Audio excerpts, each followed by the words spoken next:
তো দেখো বন্ধুরা, আজকে আমি বানাবো পটল আলুর নিরামিষ রেসিপি। তো চলো, প্রথমে কড়াটা বসিয়েছি, কড়াটা গরম হয়ে গেছে আর এখন আমি তেল দিয়ে দেবো। তারপর তেলটা গরম হয়ে গেছে আর এখন আমি দিয়ে দেবো অল্প করে নুন। আর এখন দিয়ে দেবো পটলগুলোকে, আগে ভালো করে ভেজে নেব।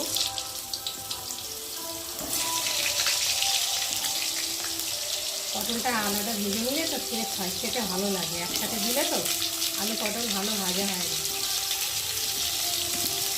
আর একটা পটল দেখো গোটা দিয়ে দিল, ওটা কাটতে পারিনি দেখো। আর এখন আমি পটলগুলোকে ভালো করে ভেজে নেব।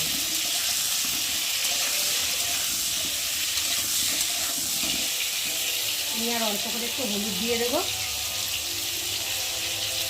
দিয়ে একটু ভালো করে নেড়ে চেড়ে নেবো। নিয়ে পটলটাকে ভালো করে ভেজে দেবো। পটলগুলো ভাজা হয়ে গেছে আর এখন আমি একে একে পটলগুলোকে তুলে নেব।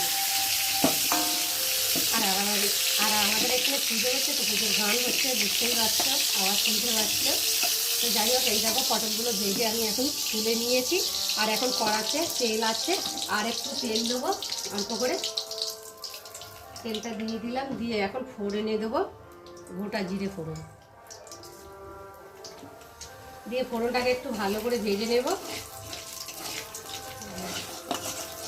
আর এখন এই যে কেটে রাখা আলুগুলোকে দিয়ে আবার ভালো করে ভেজে নেব আলুগুলোকে।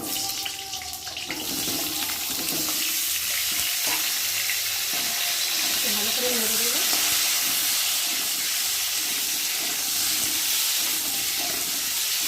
চলো আলুগুলো ভালো করে ভেজে নিচ্ছি লাল লাল করে। বন্ধুরা, আলুটা লাল লাল করে ভেজে নিয়েছে। এখন পরিমাণ মতো নুন দেব, আর দেবো হলুদের গুঁড়ো, আর দেব আদা বাটা আর জিরে বাটা, যেহেতু নিরামিষ তার জন্যে। আর দিয়ে দেবো কাঁচা লঙ্কা আর একটা টমেটো। দিয়ে মশলাটা ভালো করে কষিয়ে নেবো আলুর সাথে।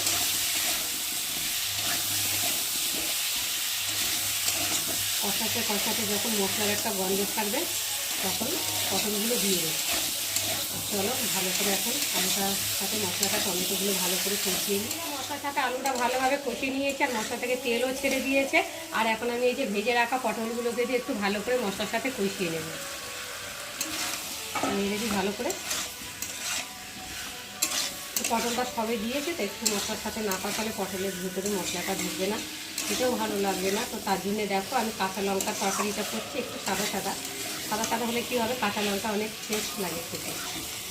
গুঁড়ো লঙ্কা তো শরীরের পক্ষে ভীষণ ক্ষতিকর, তার জন্যে আমি কাঁচা লঙ্কা দিয়েই তরকারিটা করছি। চলো একটু ভালো করে কষিয়ে নিয়ে ভালোভাবে কষিয়ে নিয়েছি। আর দেখো কত সুন্দর কালারটা হয়েছে। আর এখন আমি পরিমাণ মতো জল দিয়ে ভালো করে একটু সেদ্ধ করে নেব। যেহেতু তরকারিটা একটু মাখা মাখা করবো, তার জন্য বেশি জল দেবো না, অল্প করে জল দেবো। বন্ধুরা, এবার ঢাকাটাকে খুলে দেখি, তো দেখো কত সুন্দর হয়েছে। আর ঝোলটা অনেকটাই শুকিয়ে গেছে, আর আলুগুলো পটলগুলো সেদ্ধ হয়ে গেছে, দেখতেই পাচ্ছ। আর এখন আমি নামাবার আগে একটু স্বাদ মতো চিনি দেবো। চিনি দিলে টেস্টটাও হয়, খেতে ভালো লাগে, কালারটাও খুব সুন্দর হয়। তো দেখো আজকে আমার পটল আলু রেসিপি কেমন লাগলো তোমরা কিন্তু অবশ্যই কমেন্ট করবে। আর ভালো লাগলে লাইক কমেন্ট শেয়ার করো। আর আমার চ্যানেলে যদি নতুন হয়ে থাকো চ্যানেলটাকে সাবস্ক্রাইব করো। তো চলো আবার তোমাদের সঙ্গে দেখা হবে পরের ব্লগে। ততক্ষণ তোমরা তোমাদের খেয়াল রাখো, তোমরা আমার চ্যানেলটাকে সাবস্ক্রাইব করতে থাকো। আর আমি এদিকে তরকারিটাকে ঢালতে থাকি, যেহেতু একটু ঝোল ঝোল রাখবো।